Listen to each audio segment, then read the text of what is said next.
Hey guys, so today I'm going to go through Ray Comfort's idiotic video, Evolution versus God, and dispute every single point.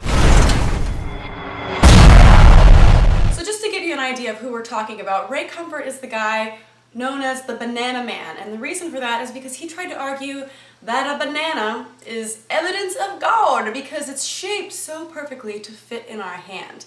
But he didn't realize how much it had actually been modified by people. So then he had to go back and say, I didn't realize that the banana had been so modified by hybridization, but God gave people the ability to do so it's still evidence for God. So that should give you an idea of the kind of guy I'm dealing with. Now, he has this copyright disclaimer at the beginning of his video, and normally I wouldn't pay attention to something like this and I wouldn't care, but I've talked to a few people and they said that he'll probably try to come back for me to get it taken down. And the thing about that is that YouTube sometimes doesn't really care if a problem comes up. They'll just side with the person who's filing the claim and take the video down, and I put way too much into this to have that happen, and I don't want to let Ray Comfort have that little victory, so I'm just going to reference the video at different points. I'll give you time markers. If you want to look it up, you don't have to because I'm going to explain it, and to be honest, it's really hard to watch this video because it's really frustrating because it's so stupid, so I'm going to save you the trouble of not having to do that, but if you want to, I'll leave a link to his video in the description, and like I said, I'll be leaving time markers. So he starts off with the Dawkins quote that says, "Faith is the great cop-out, the great excuse to evade the need to think and evaluate evidence." So that's actually part of the theme of his entire video. He tries to go through and say that evolution is not science-based, it's not reason-based, it's completely faith-based. But then he always goes on to say, but God is, you just look around, everything you see is evidence of God, not science or evolution. No. All of it is just, the man in the sky. So about 44 seconds, he interviews this lady named Gail, and she says something along the lines that atheism isn't the best term to use because it implies that you can prove that there is no God and you should say agnostic instead. Well, first of all, I don't really think that that's what atheism means. Atheism is just the lack of a belief in God. Agnostic, I guess you could technically say that's more correct, but in my mind it's kind of ridiculous to have to say that because I'm agnostic about anything that's supernatural that can't be proved. The burden of proof is not on us, it's on them.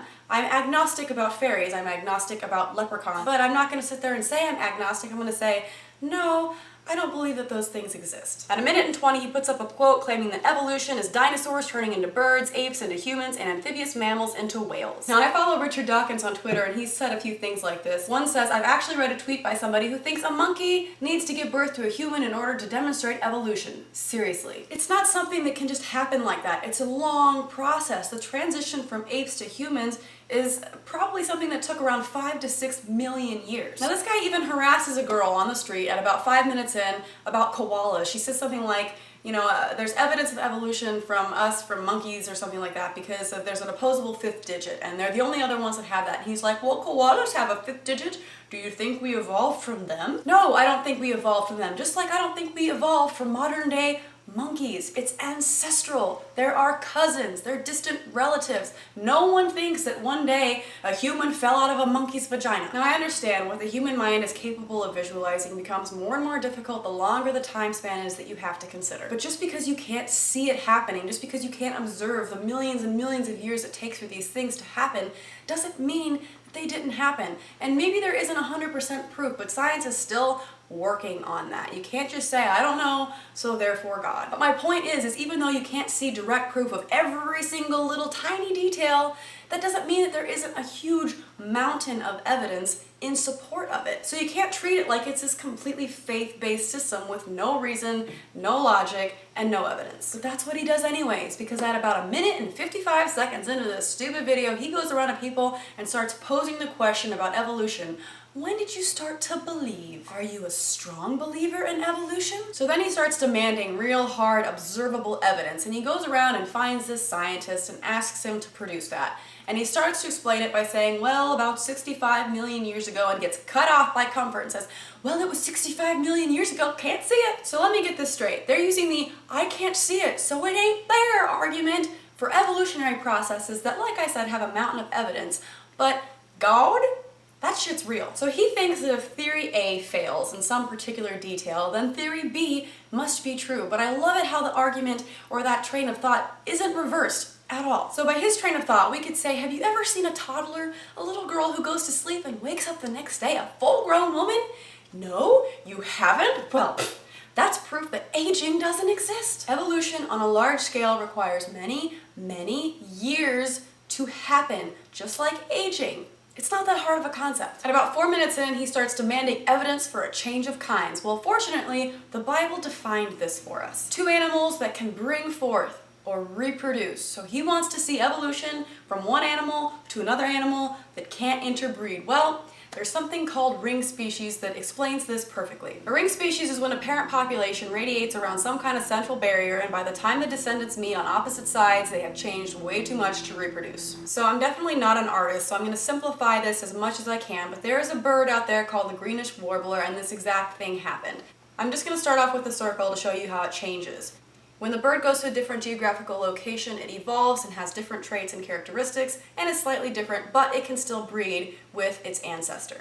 Then it can go on further to change even more, and those two can interbreed. The same thing can happen on a completely different geographical location, and we have different birds that are still technically considered of the same kind.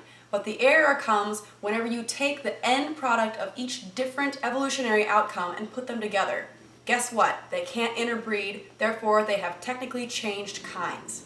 So each neighboring bird can still interbreed, but each line has evolved so much and become so different from their ancestor that the neighboring species can't bring forth or interbreed. Therefore, like I said, they've changed kinds. You also see the same thing with salamanders in California. By the time you get to the end of the evolutionary product, you take that one and put it to the beginning, and they cannot interbreed because they're so genetically different. Listen, in the real world, evolution does not produce organisms that are easily divided or separated into little boxes that aren't mixed together. It's a gradation. It's a slow change from one organism to another. It takes a long time. So there you go. There is an observable change of kind for you, Ray Comfort. It's observable. It's been proven. There's tons of evidence for it. If you want to see something on a larger scale, that is going to require more time. And just because I can't show you millions and millions of years doesn't mean it didn't happen, and it doesn't mean that there isn't a ton of evidence supporting the fact that it did. But let's just say that's not good enough for you. That's not enough evidence. Well, fortunately, there's a lot more evidence out there, and it's called molecular genetics.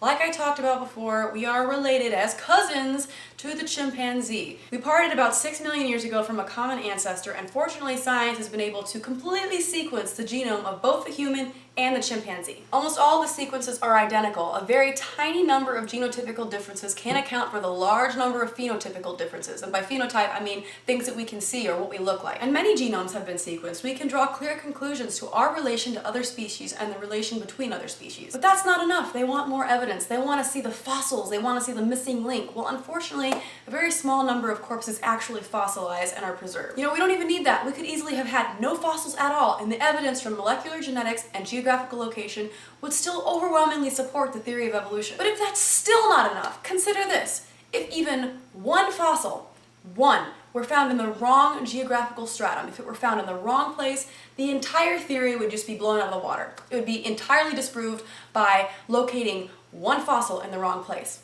Evolution could be destroyed overnight. It's so easy to disprove, but no one has been able to do it. And then at about 14 minutes, he goes completely bonkers and loses his mind. He goes up to different people and says, well, make me a rose. He wants them to go, poof, here's a rose. And then when they say, oh, you know, I can't do that, he goes, well, that's evidence for intelligent design. Otherwise, you'd be able to make it right here, right now.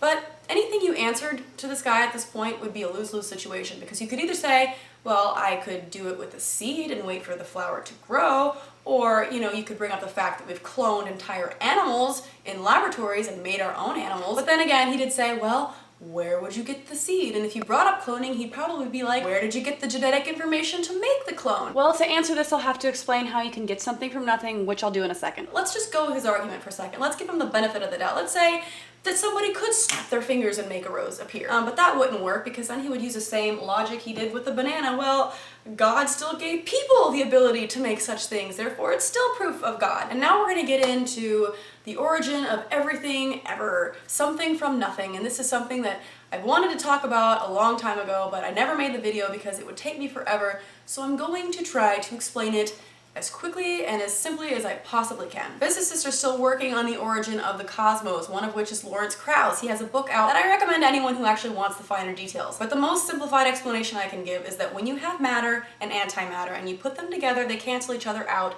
leading to nothing. Krauss is suggesting that you can start with nothing and reverse that process, making matter and antimatter. Now, like I said, this is something that's still being heavily researched and worked on, and I'm not a physicist, so if you want more details, I'd suggest to get this book. if you want more of an explanation. But what I can say is claiming that God did it is not a better explanation, and even if it were, it'd be a much more difficult explanation, because creationism brings up all these different questions of God's existence. Now this brings up the typical God of the gap strategy. Creationists eagerly seek a gap in present-day knowledge or understanding, and if an apparent gap is found, it's assumed that God, by default, must fill it. But gaps shrink as science advances, and God is threatened with eventually having nothing to do and nowhere to hide. But science and scientists aren't really concerned with this, okay? Because ignorance is what motivates them. Ignorance is what drives them on to search for what the real answers are. And in my opinion, one of the truly bad effects of religion is that it teaches us that it's a virtue to be satisfied with not understanding. And again, you see the unwarranted use of a default. If there's no fossil document to a postulated evolutionary transition, the default assumption is that there was no evolutionary transition. Therefore, God must have intervened. So these people who leap from a personal bafflement at a natural phenomenon to just knowing that it was something supernatural are no better than the people who are out on the streets, who see somebody doing a magic trick and just know that it's paranormal. In about 22 minutes, we get into morality. He brings up evolution and says that it's an immoral process.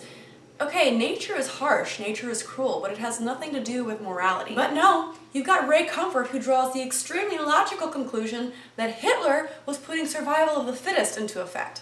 Evolution is a biological process, okay? Not a moral one. While we're at it, why don't we just all sit in a circle and talk about the morality of a tsunami? So then he walks around and starts questioning all these people's morality and brings up blasphemy. That's right, he tries to make atheists feel bad about blasphemy, and I thought that was kind of hilarious. And of course he reverts to scare tactics. He walks up to people and be like, see how sinful you are? I'd hate for you to end up in hell. And I even wrote down what he said. At about 26.5 minutes, he goes, a good judge must see that justice is done. So if you die and God gives you justice because he's holy and perfect morally, you'd end up in hell, and I'd hate to see that happen to you. At 27 minutes and 10 seconds, he goes up to people and says, you're only atheist because it erases all of your moral accountability, which is something that can obviously only be found in the Bible, right? I don't think so. If you take a look at Leviticus 20:13, it says homosexuals must be put to death. Must. And I don't want to hear any of that nonsense about not accepting part of the Old Testament, because guess what? Ray Comfort even verifies all the Bible later on in the video. At about 30 minutes and 45 seconds, he says, there are no mistakes anywhere in the Bible. And after all this complaining, after all this whining about not enough evidence, at about 28 minutes, he does this. Y'all want to know what really happened? It's the real truth. That's for reals. Well, that invisible man in the sky made a baby with a human virgin about 2,000 years ago, which means God became human. And then God killed his son on a cross. I mean, he killed himself on a cross, therefore taking the punishment for the sins of the human race. That, by the way, he created in his own perfect way. So therefore, Jesus paid your fee, and God can legally dismiss your case. But you gotta believe in him, otherwise hell. Makes sense? And then he uses insane editing to make these people look incredibly stupid, which is something that's just never been done before. I mean, it's just such dishonest editing. I could go out and ask 100 people a moderately difficult math question and make them all look like complete idiots. Like, guess what? That doesn't mean that math doesn't work. And then he ends with this famous quote, for although they knew God, they did not honor him as God or give thanks to him, but they became futile in their thinking, and their foolish hearts were darkened. Claiming to be wise, they became fools. I'm sorry, but you can't use the Bible as a reference to the validity of your religion, okay? So your particular holy book states that anybody who doesn't believe in it must be a fool.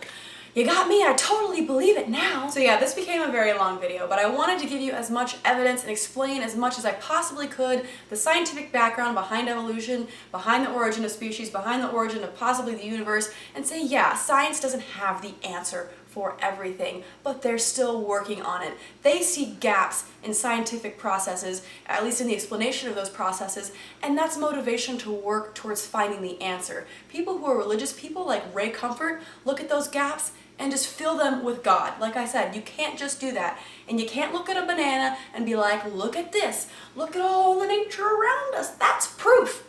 But then be so critical of all the legitimate research that scientists have done and say, that's not good enough, but just look at the trees, that's evidence enough for me and God. And I used to think that stupidity was funny, I thought it was great, I made videos on it and it was hilarious, but whenever you get to be to the level of Ray Comfort, it's not funny anymore, okay? It's just embarrassing and depressing. So let me know what you guys think in the comment section below. I did my best to try to dispute every single one of his points. Feel free to watch his video if you can get through it. If you like this video, make sure to give it a thumbs up, share it everywhere. All my social media links are in the description below. Subscribe if you haven't already. Thanks for watching, and let me know what you think in the comments below.